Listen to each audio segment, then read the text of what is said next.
જો તમને પણ આ 5 પ્રકારના સપના આવે છે તો જલ્દી ચમકવા જઈ રહ્યું છે તમારું નસીબ. તમારા ભાગ્યના દરવાજા ખુલી શકે છે. દરેક સ્વપ્નનો કોઈને કોઈ અર્થ હોય છે. કેટલાક સપના શુભ હોય છે તો કેટલાક સપના અશુભ પણ માનવામાં આવે છે. એવું કહેવાય છે કે સપના વ્યક્તિના ભવિષ્યની શુભ અને અશુભ ઘટનાઓ વિશે જણાવે છે. તે જ સમયે કેટલાક સપના એવા હોય છે જે વ્યક્તિનું નસીબ ચમકાવે છે. ચાલો આ લેખમાં જ્યોતિષ પંડિત અરવિંદ ત્રિપાઠી પાસેથી વિગતે જાણીએ કે કયા સપના વ્યક્તિના જીવનમાં શુભ પરિણામ લાવે છે. તો નમસ્કાર દોસ્તો, આપ સૌનું સ્વાગત છે આપણી YouTube ચેનલમાં. તો તમામ મિત્રોના પરિવારને ભગવાન હંમેશા ખુશી આપે એવી પ્રાર્થના કરું છું અને તમે હંમેશા માતા પિતા સાથે ખુશીથી જીવન વિતાવો એવી ભગવાન સાથે અમારી પ્રાર્થના છે. તો મિત્રો, આજનો વિડીયો એ ખૂબ જ જ્ઞાનવર્ધક થવાનો છે. તો ચાલો આપણા બધાનો કિંમતી સમય બગાડ્યા વગર વિડીયોની શરૂઆત કરીએ. તો પહેલું, જો સ્વપ્નમાં કમળનું ફૂલ દેખાય તો.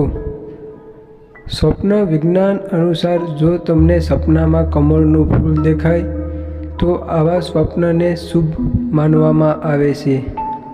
આવા સપનાનો અર્થ એ છે કે તમારા જીવનમાં ચાલી રહેલી બધી સમસ્યાઓ જલ્દી જ દૂર થવા જઈ રહી છે અને તમને ઈચ્છિત પરિણામ પણ મળી શકે છે.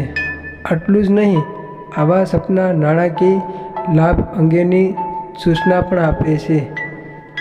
હવે બીજું, જો સ્વપ્નમાં કેરી દેખાય તો.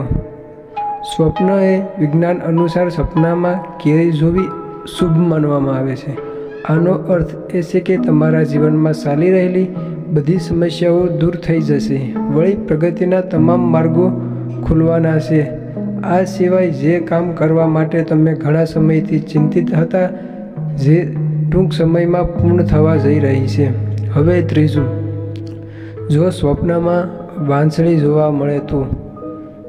એવું કહેવાય છે કે જો તમે તમારા સપનામાં વાંસળી જુઓ અથવા તેની ધૂન સાંભળો, આ સિવાય જો તમે તમારી જાતને વાંસળી વગાડતા જુઓ તો તે એક શુભ સંકેત છે. વાંસળીને શુભ અને મધુરતાનું પ્રતીક માનવામાં આવે છે.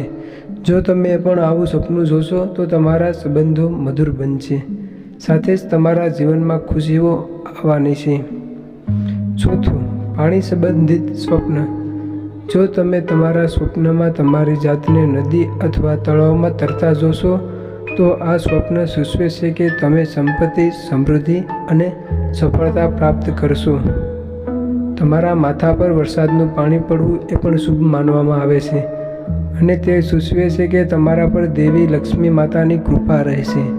સ્વપ્નમાં સમુદ્ર એટલે કે દરિયો જોવું એ સંપત્તિ મેળવવાનો સંકેત આપે છે. પાંચમું, સ્વપ્નમાં ધાર્મિક યાત્રાનું જોવું. સ્વપ્ન વિજ્ઞાન અનુસાર જો કોઈ વ્યક્તિ સપનામાં ધાર્મિક યાત્રા કરે છે તો તેનો અર્થ એ છે કે તમારા પર તમામ દેવી દેવતાઓની કૃપા પ્રાપ્ત થશે, સાથે જ તમારા સારા નસીબમાં પણ વધારો થવાનો છે. તો આ વિડીયોનો અંત કરતાં હવે જે કોઈ મિત્રો આ વિડીયો વિશે કંઈક કહેવા માગતા હોય તો વિડીયોની કોમેન્ટ બોક્સમાં જરૂર બતાવતા જજો. તો તમામ મિત્રો મનમાં પોતાની કુળદેવી માતાનું સ્મરણ કરે અને સારું લાગે તો કોમેન્ટ બોક્સમાં પોતાની કુળદેવી માતાનું નામ અવશ્ય લખતા જજો. તો ચાલો YouTube દોસ્તો, જો તમે આ ચેનલમાં નવા હોય અને આવા વિડીયો તમને પસંદ આવે તો આપણી આ ચેનલને સબસ્ક્રાઈબ કરી દેજો, એટલે આપણે આવા વિડીયો સાથે પાછા મળીએ. તો તમામ મિત્રો અને તમામ મિત્રોના પરિવાર હંમેશા ખુશીથી જીવન વિતાવે એવી ભગવાનને અમારી પ્રાર્થના છે. તો હવે નવા વિડીયો સાથે પાછા મળશું. તો તમામ મિત્રોને હર હર મહાદેવ.